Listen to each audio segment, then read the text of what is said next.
All right. Happy New Year, everyone. Welcome back to our first webinar for 2023. A lot is happening in condo land right now, and a lot's going to be happening throughout this year. So today, we want to bring you up to speed on a variety of issues that affect or will be affecting condos in the months to come. While we don't have time today to go into great depth on any of the topics that we're going to be discussing, the purpose of today's webinar is really to just bring awareness to those issues so that you know what you may need to learn about a little bit more, either on your own or joining us at future CCI events. And don't forget, as always, your professionals are always available to talk to you about these issues and provide you advice with respect to your specific condo. We have a large panel of speakers today. Many of them are from our CCI Huronia Board of Directors, and they're going to be providing you with the updates as well. We've got some special guests today. We have Dr. Daros, who is coming back once again to join us. You may remember him from our webinar last fall on difficult people or difficult situations. And as well, we have Tom Marchese, who will be joining us today for the first time. For those of you who don't know me, I'm Sonja Hodis. I'm one of the many directors at CCI Huronia. I'm a condo lawyer as well as your moderator today. So what are we going to talk about in today's webinar? Well, we're going to do updates with respect to the real estate market, insurance, construction, fire safety, electricity, the CMRAO's new requirements for property managers, a recent CAT case on recordings of owners' meetings. In addition, we're going to be talking about Bill 23, also known as the More Homes Build Faster Act, which was received royal assent in November 2022. You're going to find out all about that, as well as the differences between leases and licenses and why that's important for your financial statements. Now, when we first planned this webinar, the events in December that occurred at the condo in Vaughan, the tragic events that happened that day, we weren't planning to discuss that. But now we are going to incorporate a bit of a discussion about those events into today's webinar. And we're going to talk about a call to action by a very prominent condo leader, Bill Thompson, as well as an update with respect to CCI's position on this. And that's why we've invited Dr. Daros as well to join us today, because he's going to provide us with 10 tips for self-care to help us deal with the anger, the fear, and the anxiety that this very tragic situation has created. And for those that may not know about the situation, although it's been all over the news, and I'm sure anyone who's connected with condos in any way has probably heard of it. But for those that haven't, 5 condo directors and or their spouses were killed by a condo owner in a condo in Vaughan on December 18th. And although the outcome of that situation is something that's new for condos in Ontario and Canada, the underlying issues in that case are something that's not new to condos. It's something that condos have been dealing with for a long time. So we're going to start the discussion on this topic. There's going to be many more webinars and events where this discussion is going to be taking a forward leap. But today we're going to start that discussion, and we're going to get you some tips to help with your own self-care in dealing with it. So before we start getting into our discussion of all the various topics that we're going to talk about today, I need to take a moment to thank our sponsors. And we have some new sponsors with us for the webinar series starting in 2023.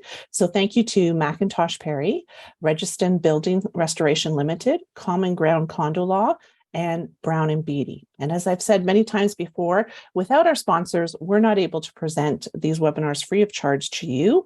And so thank you for supporting the condo industry. And I ask all of you to reach out, find out some more information about each of these sponsors by going to our website, clicking on their logo under the event page, and that'll take you directly to their website, which will give you some more information about the services they provide. So thank you again to the sponsors.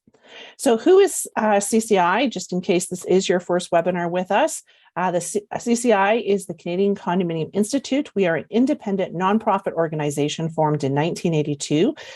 We have chapters across the country, 8 alone in Ontario, and CCI Huronia is one of those chapters. Our main objective is education, but we also advocate for condos, and we represent all those involved, from condo owners to directors to professionals, and we encourage all these stakeholders to work together. If you're not a member of CCI, please check out the CCI national website, cci.ca, to find a chapter near you. If you would like to become a member of CCI Huronia, you can go directly to our website, ccihuronia.com, and click on the membership link, and you can register online and become a member today.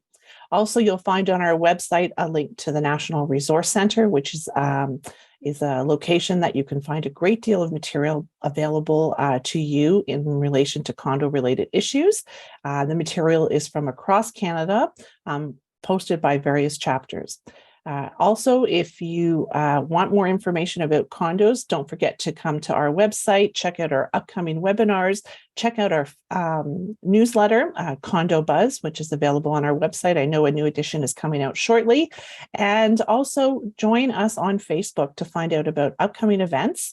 And don't forget, if you're going to watch our webinars, we do record them.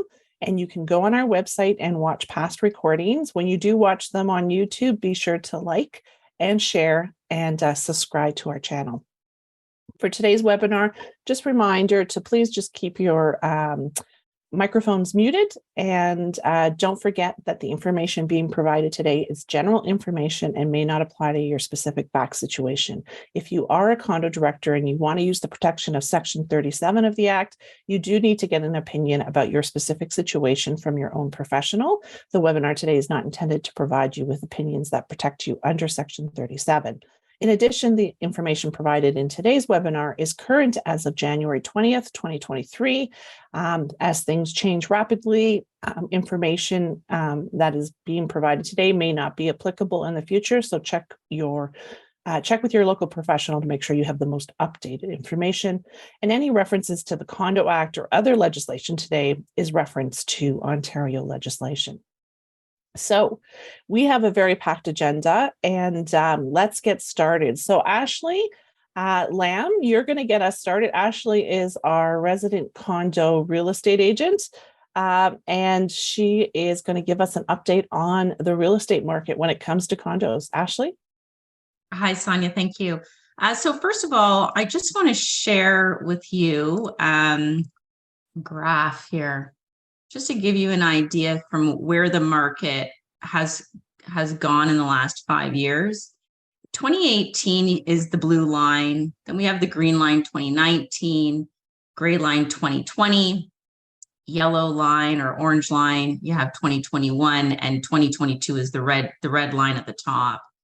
So as you can see, in 2018, 2019, even 2020, all those years really intertwined around each other. But of course, you do see an upward trend in the average sale price. Now, this is for Barrie, just to let you know if you are watching and you are outside of Barrie, but we did see very similar trends in Toronto and the rest of Ontario as well. So it's a pretty good guide just as to what was going on in other cities as well. Now, in 2021, we finished off on quite a high for the average sale price for condominium in Barrie. And of course, that started 2022 off very high. Now, when we came into the second quarter, after we peaked in the middle of the second quarter there, you do see quite a drop. And then we started leveling off again in the summer and another little peak in the fall.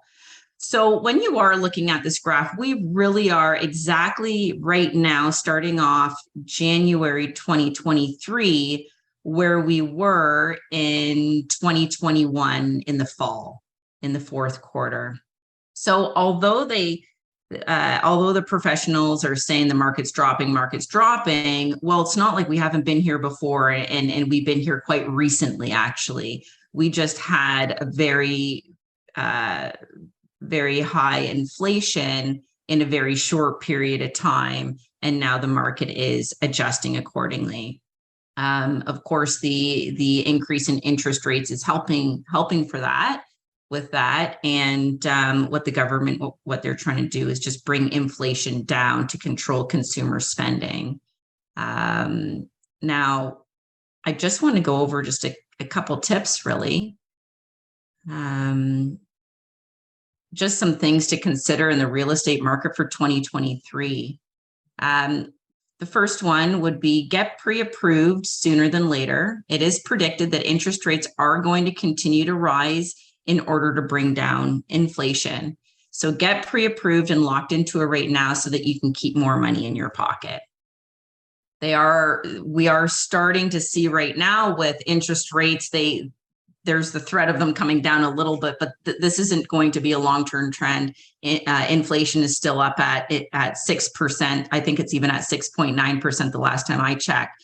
And we need to bring inflation right down to 3%. So the only way to do that is continuing to increase interest rates to control consumer spending.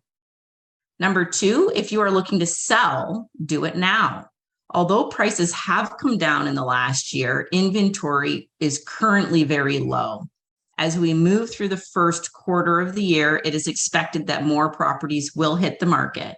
As both inventory and mortgage rates rise, prices may continue to drop, especially if demand remains low. Number three, hire a condo specific realtor to assist you with your condo sale or purchase. The freehold housing market is completely different from the condo market. So you might not be getting the best advice or guidance from someone that doesn't work in the condo market regularly. Absolutely crucial. They are two completely different markets, two completely different property types. Number four, if you are a buyer, make sure you understand what conditions to put in an offer to protect yourself when purchasing. There are conditions and clauses that are important to put in an offer to purchase a condo that you wouldn't necessarily put in an offer to purchase a house, a freehold house. Lastly, number five, if you are a seller, when it comes to reviewing offers, make sure you understand the various conditions and how they could strengthen or weaken the offer and how they could affect your situation. I say this because there are a lot more offers coming to the table for sellers that have the sale of property condition. So the sale of property, the buyer having to sell their property in order for the deal to come together. So those timelines really need to be considered when you are selling, making sure that everything comes together smoothly at closing. And that's it, Sonja. That's my update. Thanks, Ashley. All right, moving on to where we are when it comes to construction costs and getting things done. We've got Evan Shkolnik, who's also a member of the CCI Huronia Board of Directors. Evan, can you give us an update on what's happening in construction world? Yeah, thanks, Sonja, for that introduction, and thanks everyone for joining us. Just a quick construction cost update. So it doesn't take a crystal ball. The construction costs remain volatile. Construction is likely more expensive than you thought and will take longer than you want. But I do believe there's some reason for some optimism heading into 2023. If we just take a look at some of the previous webinars, some of the pressures we talked about that have affected the construction costs. You know, COVID brought us production delays and labor shortages, supply chain issues at every leg. Supply shortages, whether that's lumber, caulking, glazing, mechanical equipment, and then just an overall high demand on those contractors for construction related services. We've then compounded that by adding in some climate issues and that's even before we talk about inflation or even recession. But I said there's some optimism. So we are seeing many of these pressures ease. Many of the supply chain issues mentioned have started to correct themselves, and we're starting to see better supply availability and even more options with that supply. Some of the lead times have started to improve. The lumber and the concrete supply have steadied, but we're still seeing very long lead times required for mechanical, electrical equipment, and that's still causing some heavily impacting costs for those items. Glazing still longer than pre-COVID, but is getting better. So, the construction firms, they're reporting full schedules, but not the same demand and pressures on them as the last few years. The availability of construction labor is getting better. So while I don't see construction costs magically going back to pre-COVID rates, I do think the improvements in the supply chain and labor shortages and the lessening of the demand on the contractors will help stave off some of those inflationary pressures that we're seeing. How is this going to affect your condominium, and what can your boards do? Well, with this kind of volatility, it's really important to plan.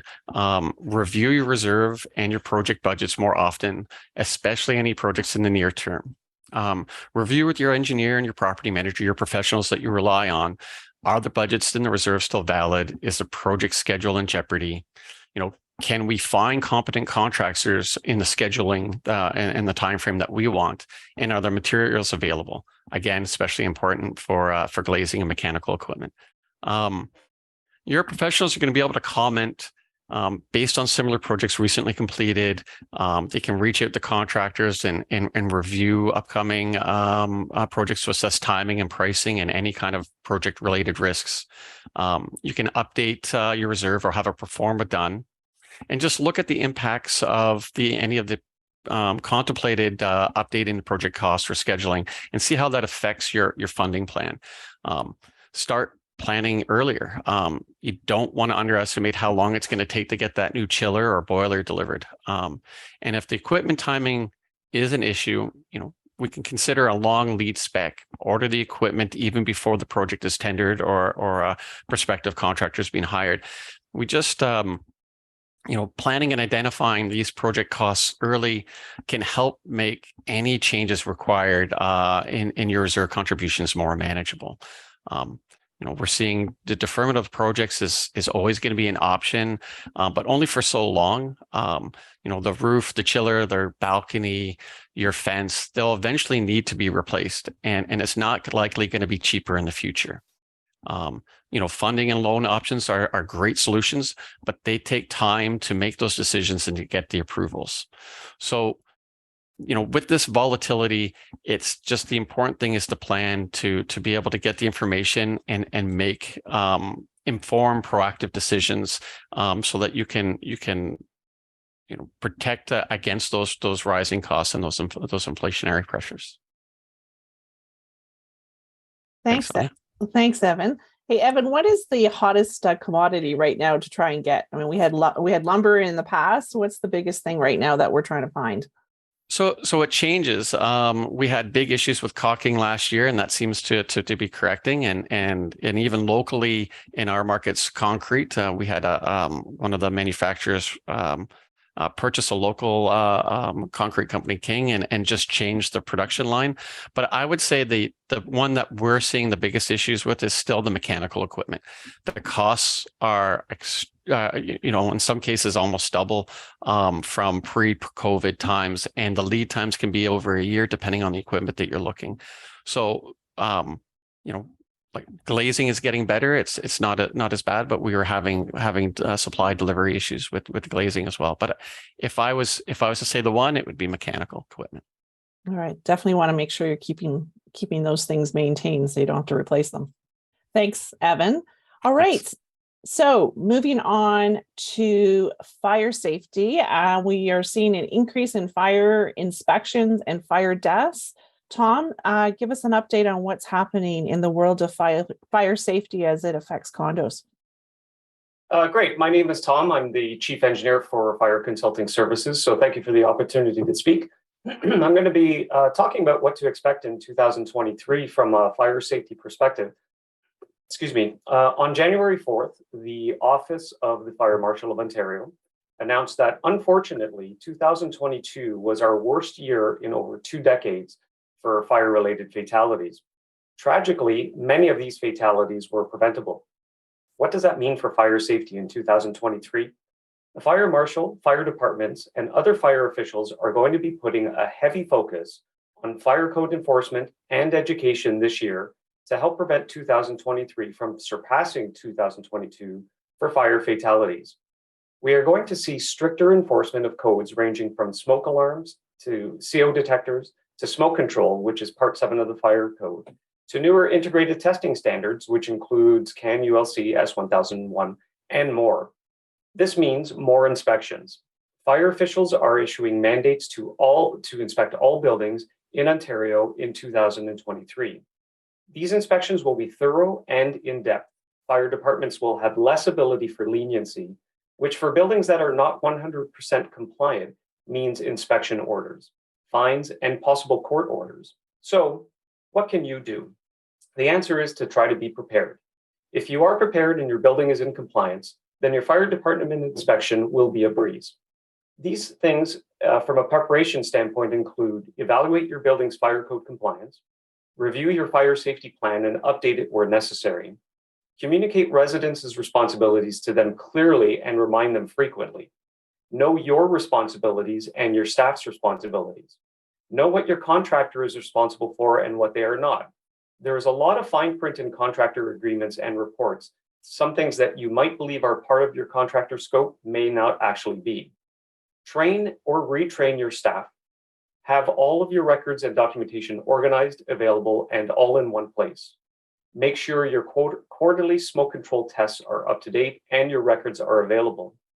If you are aware of or find any deficiencies, fix them. We know that for some deficiencies, this can take time. But if you have a fire department inspection and you can show that you have identified the deficiency and can show that the work is in progress, the fire department is likely to simply request a report on completion rather than issue an order. If this seems like a lot and you're not sure if you're ready for an inspection or not, reach out to your experts. We are here to help. Fire safety is everyone's responsibility. Let's save lives by working together and doing our part for a fire safe 2023. Thank you. Thanks, Tom. All right, so moving on, we've got Jeff, who is our president of CCI Huronia, Jeff Struewing, and he's going to give us an update from CMRAO and CAT. Jeff. Great, thanks, Sonja. Welcome, everyone. So I'll start out with the CMRAO update, which is the Condominium Management Regulatory Authority of Ontario. They administer the licensing and education requirement for property managers. And when the Condo Act was amended in 2017, licensing and education requirements became mandatory in Ontario for property managers. Initially, there were 4 courses required, which has increased to 6 in the last year. In addition, continuing professional education requirements were announced in the fall and become effective on July 1st of this year. That will require general licensed property managers to complete the requirements of the program annually in order to renew their licenses and continue practicing. Beginning July 1st, 10 CPE credits will be needed, and they can be acquired from eligible educational or professional development activities with at least 1 credit from 3 of 5 categories before June 30th of 2024. And those 5 categories are communication and interpersonal skills, physical building, building operations and information, legal and ethics, and lastly, finance. In June each year, the CMRAO will publish a list of eligible CPE activities and associated credits for those activities. There's potential to have activities that are not published added to the list by providing CMRAO with a complete outline of the activity in advance for their review to determine if it meets their requirements. CMRAO has already provided a short list of potential activities that may be eligible later this year. They include pursuing formal education, post-secondary institution, attending industry conferences, seminars, webinars on topics related to or that have an impact on the condominium management industry. That could include those provided by us here at CCI or by ACMO or other associations. Teaching a condominium management general license course in-house or in an accredited college in Ontario. Teaching the CMRAO's Excellence in Condominium Management course. Speaking at industry events on topics relevant to the duties and responsibilities of condominium managers. And lastly, training sessions online or in person and or webinars offered by the CMRAO or other administrative authorities on topics relevant to the duties and responsibilities of condominium managers. And they've suggested possibly Terrion and a few other authorities for that. So lots for property managers in the coming year to adapt to again. The next item I'll touch on is a recent decision from the CAT, which is the Condominium Authority Tribunal. They provide an online dispute resolution system to help resolve certain type of condo-related disputes. Limited in jurisdiction in the beginning, has been expanded, and currently the CAT can handle issues including condominium records, pets and animals, vehicles, parking and storage, noise, odors, vibration, light, smoke and vapor, and compliance with settlement agreements. Recent decision by the CAT impacts how we treat homeowner meeting recordings. Many condominiums have moved to virtual meeting platforms like Zoom for their AGMs and SGMs, like we're meeting today. And most of those virtual platforms allow for the recording of the meeting. Many of them are actually automatically recorded, which is very helpful for the minute taker to compose the meeting minutes afterwards. Until recently, many in the industry believed that such recordings were not official condominium records, and the minutes of those meetings were the official record. However, in a recent CAT case, the tribunal found that the recording were records of the condominium corporation. So if you're using a platform that records the meeting virtually or in person, that recording should be considered an official record of the condominium. And therefore, if a homeowner requisitions that recording with a reasonable need for it, it needs to be provided. The best way to handle this new requirement is for the board to pass a resolution to set a retention period for the recordings. Draft minutes are typically produced fairly quickly following the AGM or SGM, and there will be a need for the board to review for accuracy, and setting a retention period of 90 days or 1 year should be more than adequate. That way you're not having to keep years worth of recordings. Video and audio recording of 2 or 3 hour Zoom meeting can get fairly large, getting close to a terabyte in a 3 hour meeting. If there's a lot of screen sharing going on, it can exceed that. The video is not required to be retained. The audio is, and if the platform you're using, Zoom, allows you to save just the audio and the transcript, you don't have to save the video. You can reduce that storage time considerably, or storage space. That's all I got, Sonja. Thanks, Jeff. And it's nice to see that the CMRAO is recognizing CCI educational events. So good reason to join us on our webinars on a monthly basis and all our other courses that various CCI chapters are putting on throughout the year. Just on that recording issue, I think there's a good thought that might come out of that is whether you do need to record at all. We never used to record them when we were just in person. I've never been a fan of recording the meetings, but that might be another option, is just not to record it at all and have your minute taker take the minutes like they normally do. So absolutely something to think about. Take a look at that case. Thanks, Jeff, for bringing those to our attention. All right, so moving on to insurance, we've got Jon Juffs, who's going to give us an IBC, the Insurance Bureau of Canada update. Jon? Thank you very much, Sonja, and thank you everyone for joining today. 100 participants is just awesome, and that's a great way to get the information out. So the Insurance Bureau of Canada has been paying a lot more attention to condominiums over the last few years, in large part because of the hard market and the experience of some condominium corporations struggling to get insurance at all, never mind expensive insurance, as we all experienced. I'll be sharing all of the links that I'm talking about today in a summary article that will go into our newsletter, and so you'll get these, no problem, and Sonja already has them, so they'll be attached to the summary of this webinar as well. So there's a few things that the Insurance Bureau of Canada has done for condominiums and strata corporations across the country.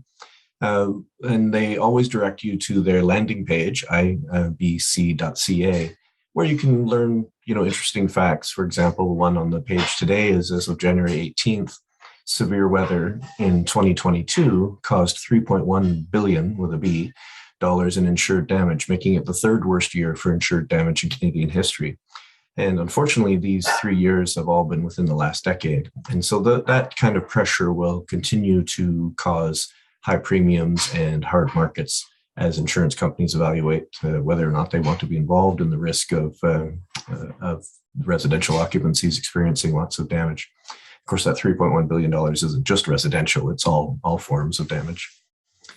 The second one that they direct us to and share with us is the fact that they do have information specific to condominium corporations and board members.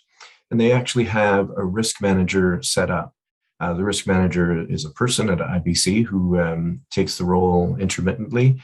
They're not dedicated to the role forever. And my understanding is they kind of rotate it through and sometimes will actually even hire outside help depending on the volume of calls and inquiries that they get. It's very simple. It's riskmanager@ibc.ca. So if you have a question about insurance or you're concerned about availability of insurance or the cost of your insurance, you can at least reach out to them and get independent advice from the Insurance Bureau of Canada.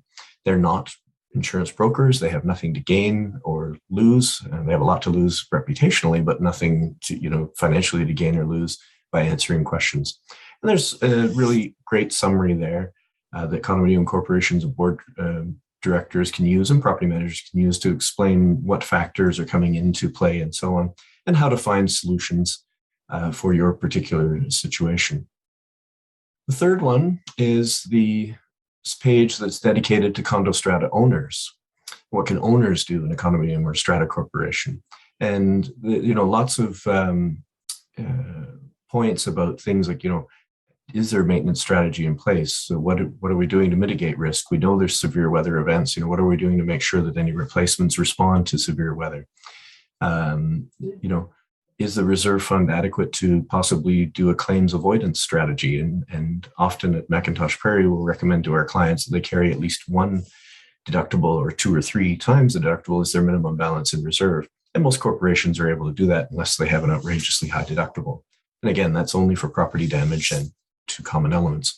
But if you can pay for a replacement out of reserve, you avoid making a claim altogether, and that looks good on your record. It'll certainly mitigate future increases, not eliminate them, but mitigate them. And they do have a PDF. So the fourth point that I want to direct you to is the tips to manage your condominium corporation's insurance policy. So the policy itself, make sure that you're getting a good broker involved, that you have the specialized experience that's necessary, and that you're looking closely at what your particular property needs. I mean, most townhouse corporations really don't need much in the way of boiler and risk machinery insurance, because it pretty much boils down to a few transformers here or there. They can be large claims, but they're pretty low in frequency. And so make sure that you're not carrying too much in those sorts of line items. And the fifth one, I know we're pressed for time, is condominium or strata coverage and how does it work and so on. This is general information, for example, it might go into one of your community newsletters or it might go into an AGM package to talk about insurance and why it's important and how it works and so on. And once again, I'll get all these links out into an article in the newsletter, and Sonja has them to attach to the summary of this webinar. And hopefully we're back on time. Thanks, Sonja. Over back to you. Thanks, Jon. All right, and moving right on, we've got Blair Spinney, who is going to be talking to us about why we need to understand the difference between leases and loans. Blair? Well, thank you very much, Sonja. So really, this kind of follows along with what Evan was talking about, the increased construction costs, in particular mechanical equipment. So boards are looking at their options as to what they can do to finance this equipment.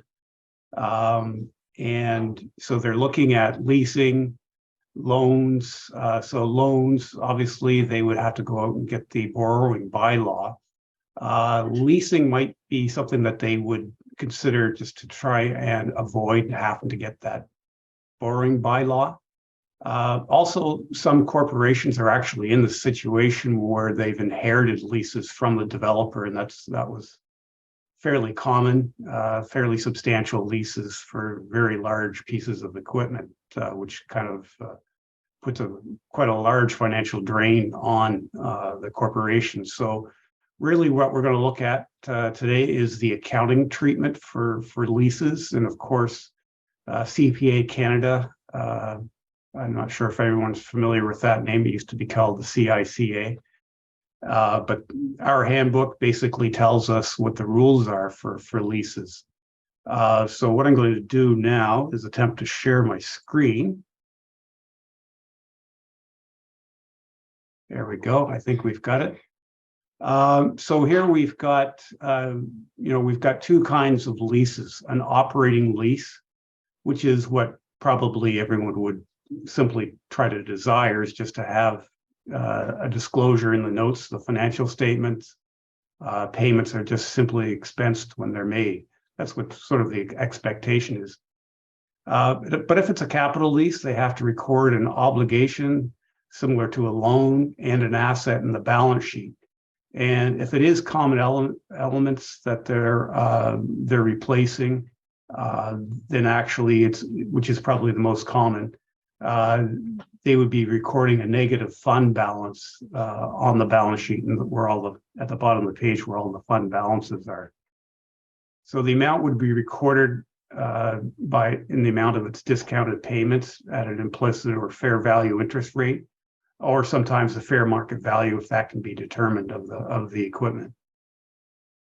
So the handbook basically says a capital lease occurs when all the benefits and risks of ownership are transferred from the original owner of that equipment, the seller. And of course, we've got some criteria for people to sort of, we go by in looking at this. So the first is when there's reasonable assurance that the condominium would obtain ownership. And that's usually a bargain purchase option at the end of the lease. The second criteria is the lease term duration is a major portion of the economic benefit from the lifespan of that equipment, usually 75%. Now that you'll see there's an or there. So really, if you meet any of these criteria, you're in. It is a capital lease. So the third criteria is if the lessor is assured of recovering their investment. So if the discounted payments are 90% or more of the fair value of the equipment, then that is considered to be a capital lease. Now, materialities, a factor in this. If the amount's not really that significant, we're talking about minor office equipment, we wouldn't consider that. Also, if it's real property, in other words, land, really you wouldn't use these criteria except for maybe the first one. That would be the only one you'd apply here. So the question is, it always comes down to substance over form. As accountants, auditors, we look at what's the substance of the transaction rather than just the legal form. If it walks like a duck, it's a duck. So whether or not you still need a bylaw, you should get a legal opinion on that. But I think maybe the owners would be something, if they saw an obligation on the balance sheet, they may question why the bylaw wasn't obtained. Thank you. I think that's it for me. All right. Thanks, Blair. All right. And moving right on, we're going to talk about electricity, and Patricia's going to give us an update on CCI's submission on this. Patricia? Thanks very much, Sonja, and I'll try to keep it short. So, as some of you may know, the government, through the Ontario Energy Board Act, was looking to talk about new enhanced time of use rates. And so, what CCI did is we looked at the proposal and we did provide comments to the government on behalf of condominiums. And we're going to put links in the chat.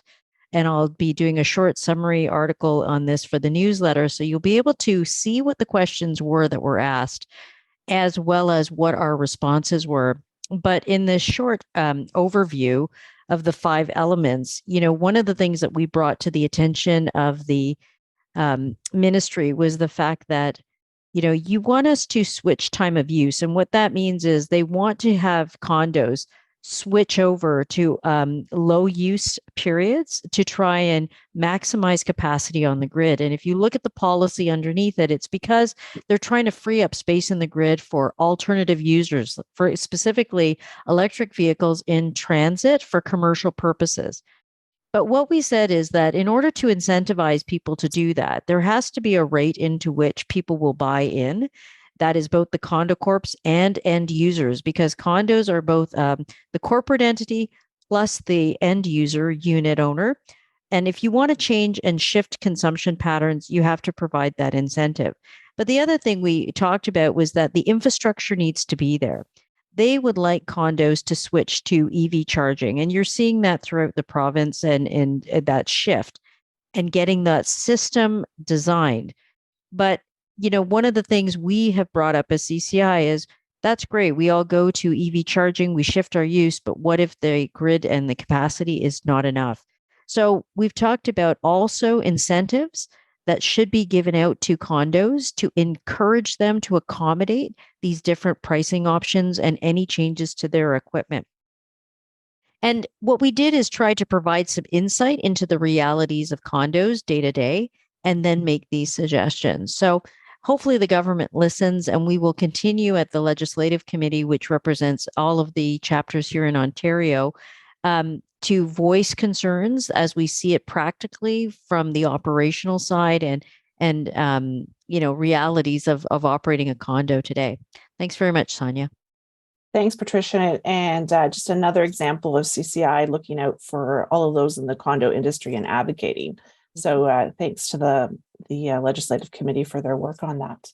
All right, speaking of legislation, let's move on to Bill 23, and we're going to have Ashley Winberg start off the discussion. Ashley? Hi, everyone. Bill 23 is known as the More Homes Built Faster Act, and it received royal assent on November 28th, so it will become law. The province has described the bill as being part of the government's long-term strategy in order to increase the housing supply in Ontario and to provide more attainable and affordable housing options for hardworking Ontarians and their families. The ultimate goal is to build 1.5 million homes in the next 10 years.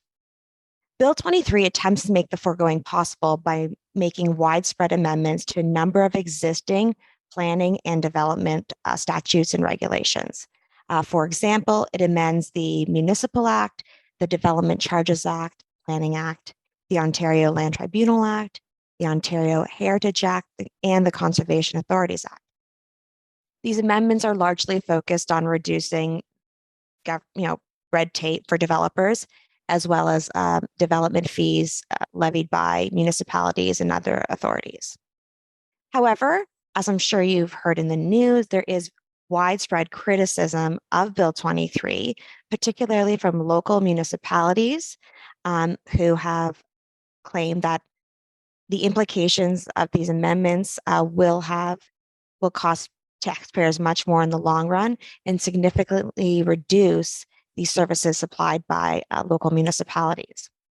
And I'll provide you with 2 examples in which that could potentially occur.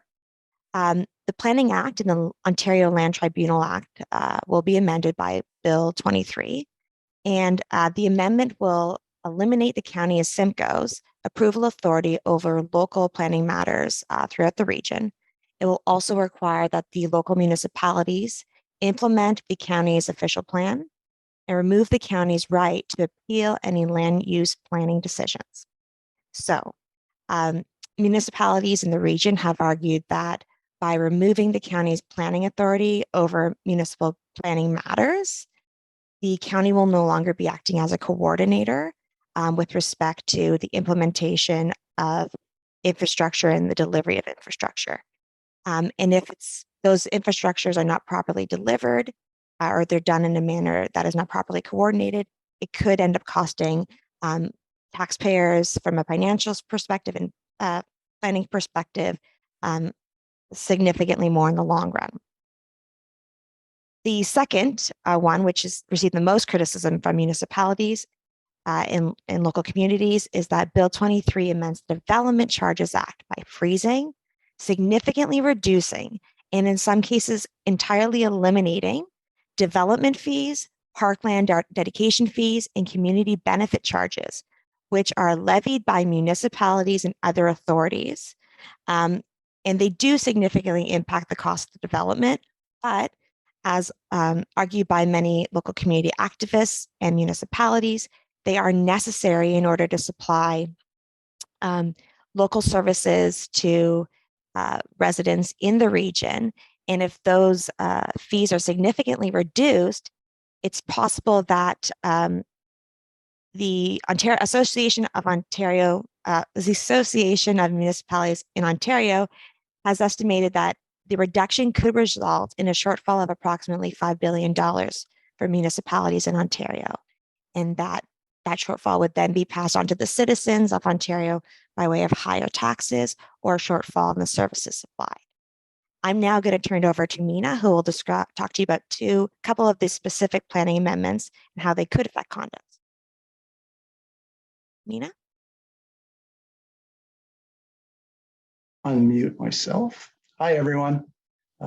Thank you, Ashley, for that introduction. I'm going to try and get through this very quickly because we are trying to limit the presentation to an hour today. So I'm just going to touch on changes to building construction, or that was the intent of my discussion. Having gone through the Act myself, I can report that there actually are no changes to the Building Code Act in this legislation. There was some discussion of changes to the energy efficiency requirements in the building code in order to make construction more affordable. And that went through the first and second reading, I believe, but in the end, those changes were not made. And so this act makes no changes to the Building Code Act. So construction of residential units will be no different than it was prior to the act. In terms of changes that could affect condominiums, I was able to identify two, and there are probably more, but the two that I identified that I just want to bring to everyone's attention today are the changes with regard to construction of secondary and tertiary residential units. There were changes that were made in this legislation to the Planning Act that state that a municipality and their zoning bylaw cannot restrict secondary and tertiary residential units, for example, basement apartments, to be constructed. And so the Planning Act takes precedence over your condominium rules, bylaws, and declaration. So there are implications here for condos, and I would say particularly so for townhouse, row house, semi-detached, and single or fully detached residences in condominiums. Not so much so for high-rise condos, because the building code requirements in terms of constructing secondary units still apply. So it's more difficult to meet those requirements if you're in a condo unit within a high-rise building, but certainly if you're a condominium such as a townhouse, constructing a basement apartment is definitely feasible. And so now a condominium has to be aware of the fact that the zoning bylaws within their municipality, which are enabled through the Planning Act, cannot restrict that basement apartment from happening. So that's a very important point to make note of. The other thing that the zoning bylaw cannot do is it cannot require any more than one parking space per residential unit. So there are implications for condominiums, and again, more likely for the lower density condominiums where you may have detached homes or semi-detached townhouse type development, where perhaps the condominium may have a parking bylaw that says you must have 2 parking spaces per unit. That would be in conflict with this new act. And so just some things to keep in the back of your mind. As Ashley has mentioned, there's a lot of opposition to this act through municipalities. It's an omnibus bill. It involves about 10 different acts, so it's a very large piece of legislation. There's a lot to unpack there, but I hope that gives you some idea of the types of issues that are going to impact your condominium. Thanks, Sonja. I'll turn it over to you. Thanks, Mina and Ashley, for that update on Bill 23. I think there's going to probably be more discussions about it, but from what you guys have said, it's either going to cost us money or it's going to force us to have to look at our governing documents and make sure we have things in place to cover issues that we thought maybe the municipal bylaws would be covering. So thanks again.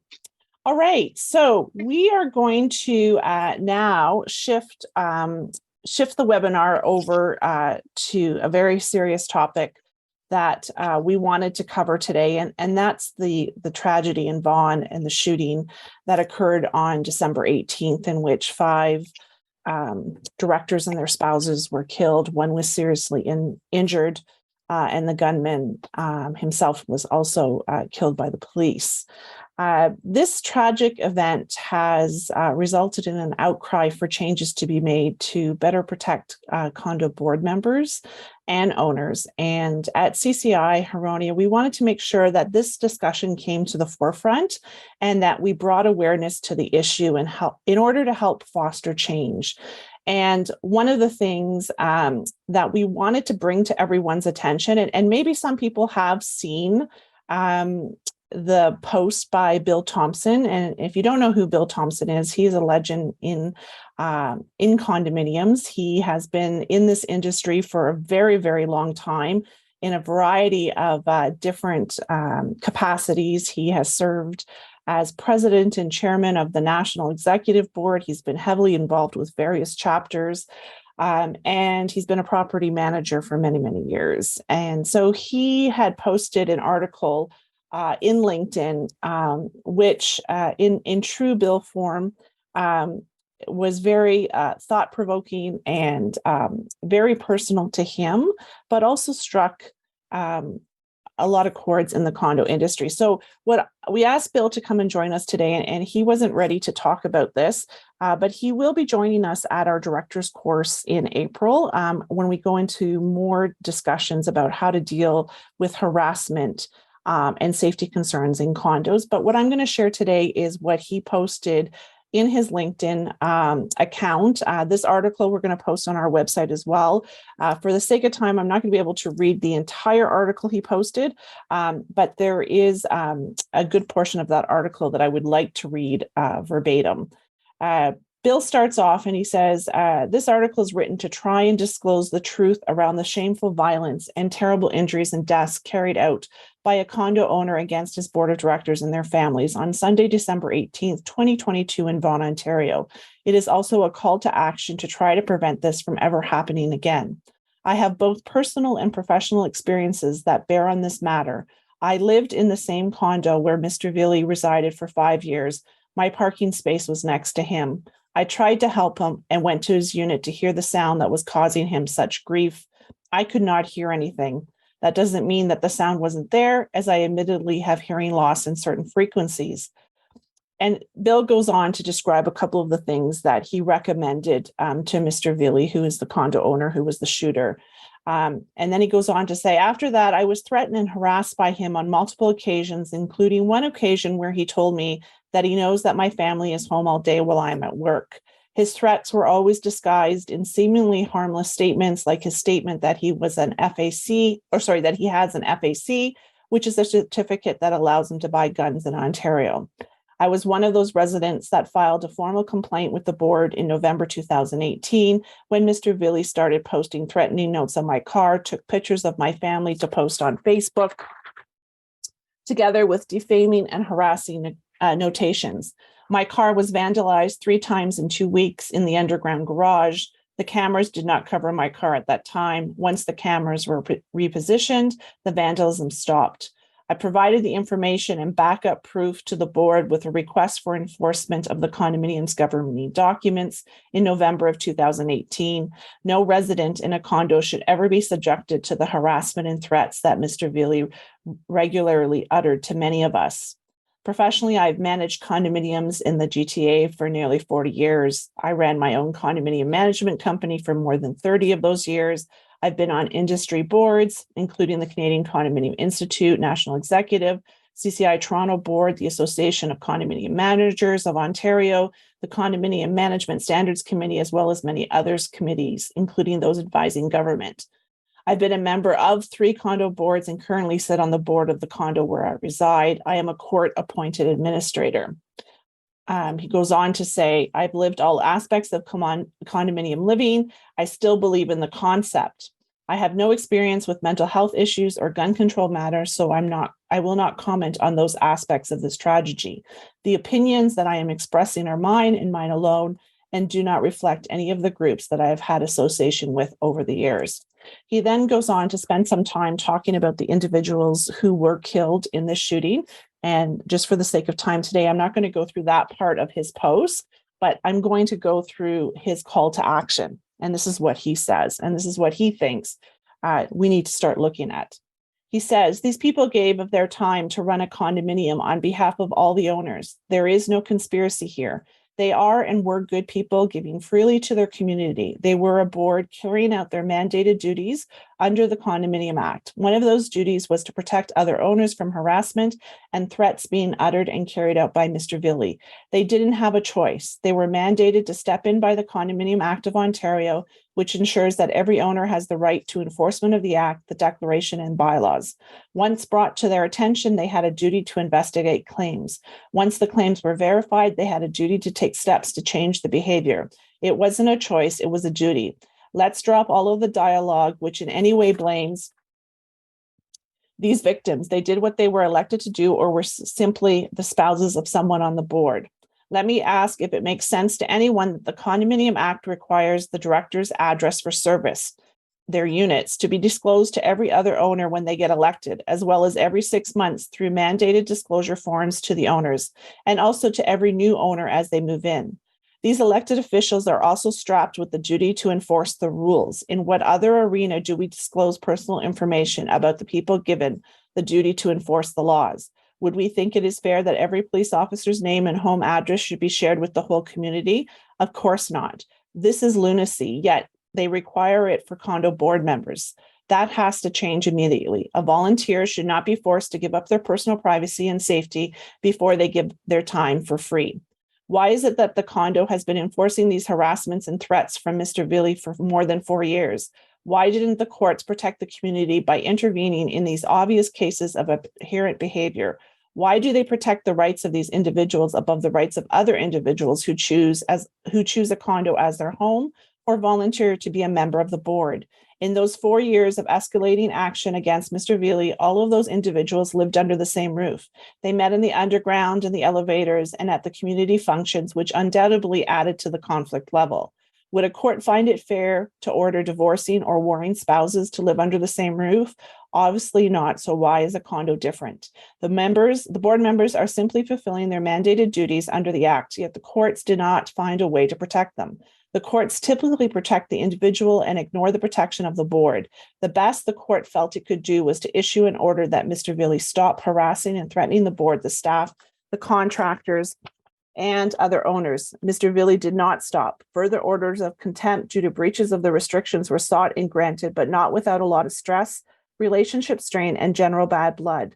The courts were about to hear an argument from the condominium to request a sale of Mr. Vili's unit and his removal from residing at the condominium in question. That motion was to be heard Monday, December 19th. It was never heard. The Condominium Act is a piece of provincial legislation enforced by the Superior Court of Ontario. I believe we need to come together as a province and require changes to the protection of condominium directors. At the very, very least, we should insist that unit locations of directors be considered part of their privacy protection, and all members of the board should be reached through the contact address of the condominium. We should ask Doug Ford to step up and champion this cause as the people's premier. If change is not imminent, I would imagine that there will be many vacancies on the board going forward, and some condominiums may not be able to get anybody to volunteer to act as members of their board. If that happens, the condominium concept of self-government will fail. I suggest we give the Ontario legislators 90 days to figure out how to accomplish those changes to the legislation to protect our board members. If they do not listen, then I, as one of the approximately 50,000 board members in Ontario condos, will simply resign my position. I suggest that if all board members do the same, we certainly will be heard. I put out a challenge for the Canadian Condominium Institute, the Association of Condominium Managers of Ontario, and the Ontario government, the Condominium Authority of Ontario, and any other interested parties to arrange to meet and discuss this matter in detail until a real resolution can be made and achieved to stop this kind of tragedy from ever happening again. Let's keep this initiative going and not let the meaningless preventable deaths and injuries of all those people, those good people, be for naught. We owe them that at least. Humbly submitted by Bill Thompson. So that's Bill Thompson's call for action. And as at CCI, we wanted to just put that out there to start that discussion. And CCI and ACMO and the CAI have put out a joint statement, and Patricia's going to update us on CCI National's position on this issue in a moment. But we want to put that out there. We're going to start the discussion. We're not going to have the answers today, but let's start that discussion. Now, the flip side of this event is that it has caused a lot of fear and anger and anxiety for condo boards, condo owners, property managers, those working in the industry. And I know we're at 1 o'clock, but we're going to go over, and we've got Dr. Daros here today. And we're very thankful that he's agreed to come back and provide us with 10 self-care tips to help us manage through this time. And then we're going to hear from Patricia on CCI National's position, and we'll wrap up the webinar at that time. So Dr. Daros? Yeah, thank you so much. Can you hear me okay? Yeah, we can hear you great. Thanks. There's going to be 10 points in here somewhere, but I just wanted to I wrote down some thoughts that we'll have, and I also sent some links to Sonja too to just disperse as well. So yeah, even just hearing about that story, kind of got me kind of thinking about different things. So I think the first point of order here is to recognize that, there is a real risk of stress to these professions, and burnout and fatigue is real. And so when we think about that, we really do have to start thinking about self-care, right? So I think this story, or this event that happened, extraordinary as it is, we should continue to always be thinking about our self-care as well. And we know that, there might be a piece of not even, you might have this myth that, oh, this doesn't affect me, but I think we should need to break down those barriers and start really working on what are things that you do to kind of reduce stress from these positions. The second point, and this is why it was hard to make a list of 10, is that self-care is really, really personal. So I'm going to mention a bunch of different things today, but what I mention will work, one of these things will work really well for one person, another person, it's going to be kind of completely different. And so it really is a little bit of self-curating, right? And you have to be kind of curious, what is working for me? How do I relax? And how do I know that, this thing that I'm doing is a relaxing activity for me? So for example, in the summer, I went to Banff, and I like the outdoors. And so that's something that really works for me. I definitely notice after a hike or a walk outside in nature that works for me. So that might work for you as well. But it could be even more simple. It could be even such as taking a walk to get a coffee. Because even during the pandemic, craving some of those wonderful little moments of humanity where at least you could just chat with somebody for or say hi to somebody in the grocery store, even though you were wearing all these masks and everything like that, right? So it could be something really small. It could be something really big where you plan out and take a half a day and go and do one of these things. Obviously there's like a range of different activities.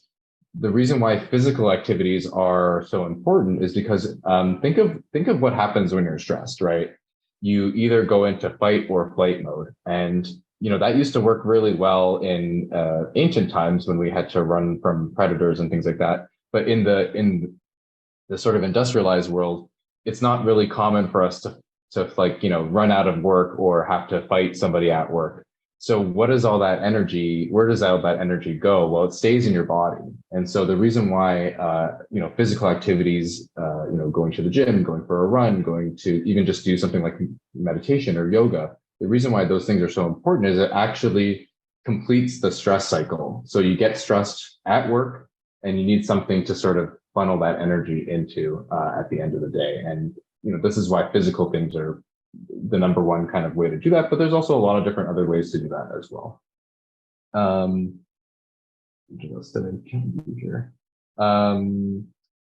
Something else that is more apparent lately is just like the pace of the world and the access to just like the pace of how news is reported. And so something that you might volunteer yourself to do is like try to take breaks from like news, or if you're on social media a lot, to just follow updates. Like those are things that can get overwhelming really quickly. And so that might be something to just protect yourself because of all the events that are happening in the world right now, which aren't so pleasant, at times too. I've also included a few links. If you're considering like seeking your own therapy, that's something that you can do to kind of gather more skills to deal with stress more effectively. Maybe there's a certain part that contributes to stress at work, such as like maybe, just some communication difficulties, some like, you're noticing you're procrastinating more, things like that. So if there's a specific problem that you want to work on and you think that it could be addressed through therapy, which most likely it could. I mean, it's never a bad thing to talk to somebody who is an objectionable third party. That could work for you. It could be, having some sort of support group as well on the side as well. I also included a link to mobile apps. There's a huge proliferation of different digital health kind of tools. And there's a particular website that actually rates them for their like clinical efficacy and like their evidence base as well.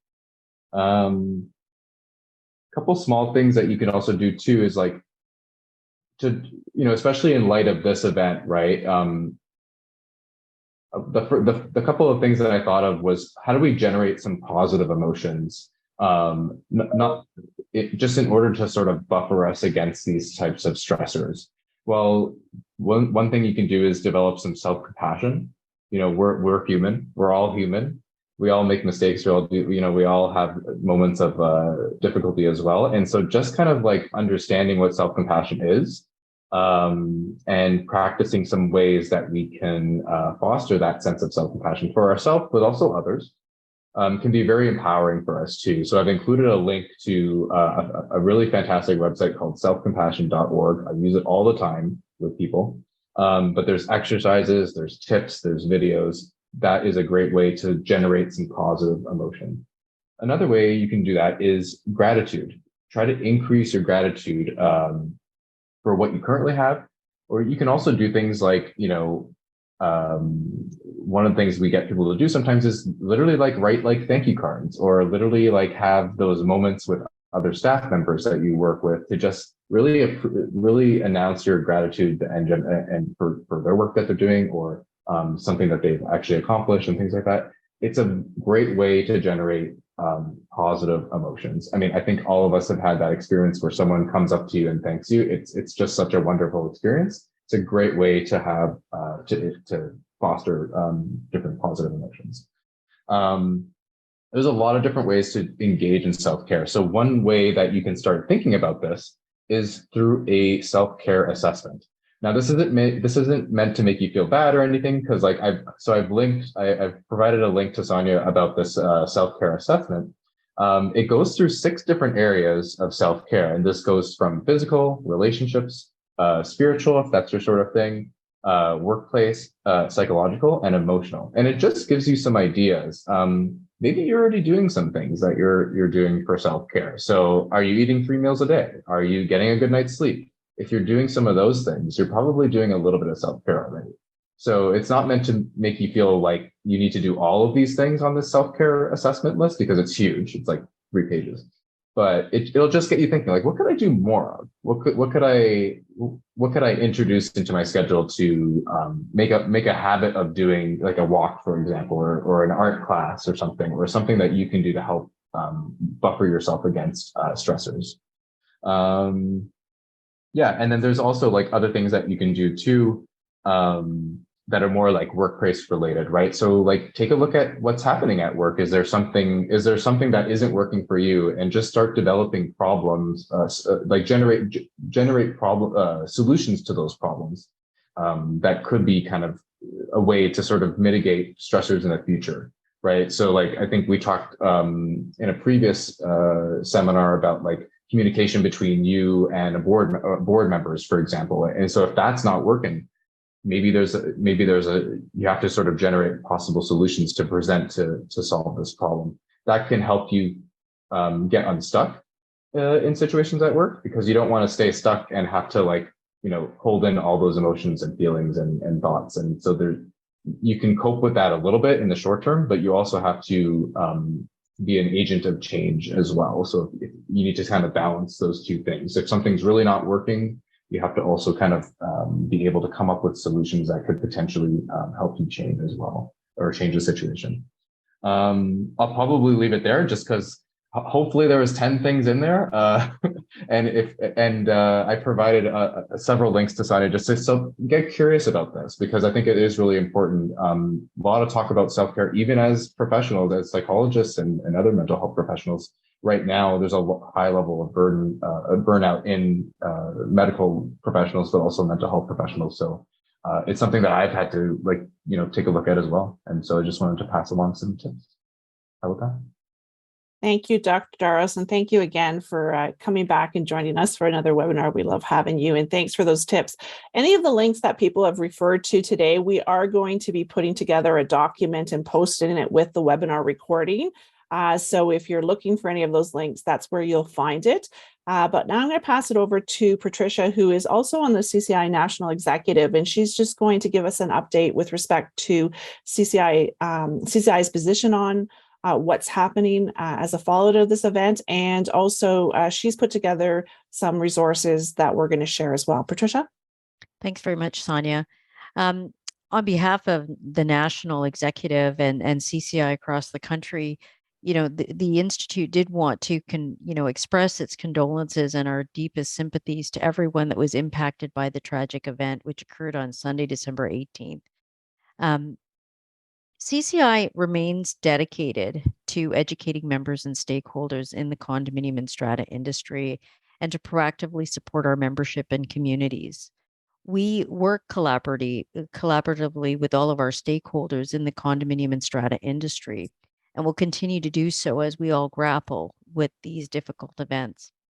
We remain committed to educating directors in creating safe and healthy communities and supporting their suppliers. So, from this, and this is from the link that I've actually put in the chat, we're going to actually try and further the dialogue, and actually want to look at this as a national organization, so that we can leverage those voices that Bill Thompson was talking about. I myself, as a condo director, Bill's got my resignation if we cannot effect a change. I'll tell you that right now. But we are very committed as a collective, from whatever areas of professions that we as CCI members come from, to the industry. And we're not going to let this just become a piece of news. We're going to really use our voices, and yours as well. And if you have ideas or suggestions for change, please do let us know through info@CCI Huronia, and we will consolidate these pieces for further legislative work and discussions with governments across the country. Thanks very much, Sonja. Thanks, Patricia. And we'll also be posting along with the links and the resources is the joint media statement that was issued by the CCI Toronto chapter, ACMO, and CAI. As Patricia said, if anyone wants to participate or anybody has any other ideas and wants to share, just send an email to, actually send it to admin@ccihuronia.com, and that information will get passed on to the board. All right, so thank you for sticking around. We did go past our hour today, but this was a very important topic, and we wanted to make sure that we got it to the forefront. We got it out there so that the discussion can start. So thank you for sticking around. I want to close today's webinar by once again thanking our sponsors. I'm just going to put up the slide so that you can see who they are. Thank you again to Macintosh Perry, Registon Building Restoration Limited, Common Ground Condo Law, Brown and Beatty. Also want to remind everybody that don't forget to mark your calendars for our 2023 webinar series. Our next webinar is on February 17th. We're going to be talking about tenants in condos. We also have a webinar scheduled for March 24th. May 12th, June 16th, they will start at 12. They will be going for 1 hour starting in 2023. Today was an exception. Also, we have our February 1st Intro to Condos course. This is a very basic general introduction to condos. It's meant for people who are living in condos, thinking of buying condos, who are a director, maybe thinking of becoming a director. If you know anyone that wants to learn a little bit more about what a condo is all about, they can join us on February 1st for our Intro to Condos course, which will be from 7 to 9 p.m. It's online. It's free of charge, again, thanks to our generous sponsors. And you can register on our website at ccihuronia.com.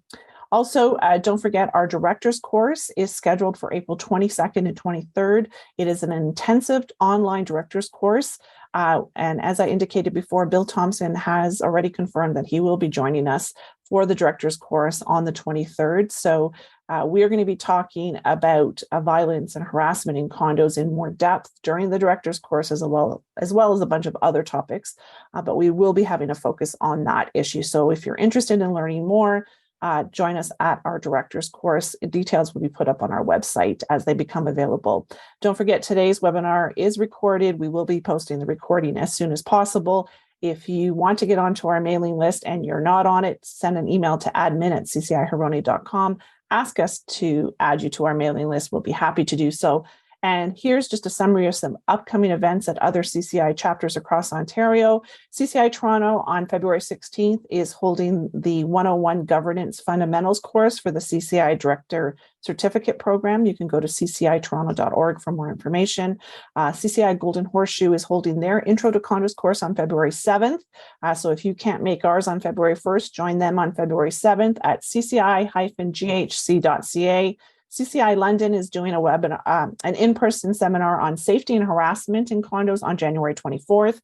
You can go to cci-sw.on.ca for more information. CCI Eastern Ontario, our friends in Ottawa, are doing an in-person seminar on lawyers, laws, and favorite stories case law update on January 25th. You can go to cci-easternontario.ca to get more information and to register. CCI Grand River is doing their Living in New Condo Communities. This is going to be a hybrid event on February 8th. You can go to cci-grc.ca, so you can go in person or online. And CCI Northwestern Ontario, our friends up in Thunder Bay, they are doing a webinar called Coming Reserve Fund Shock. If you're interested, you can register at cci-nwontario.ca.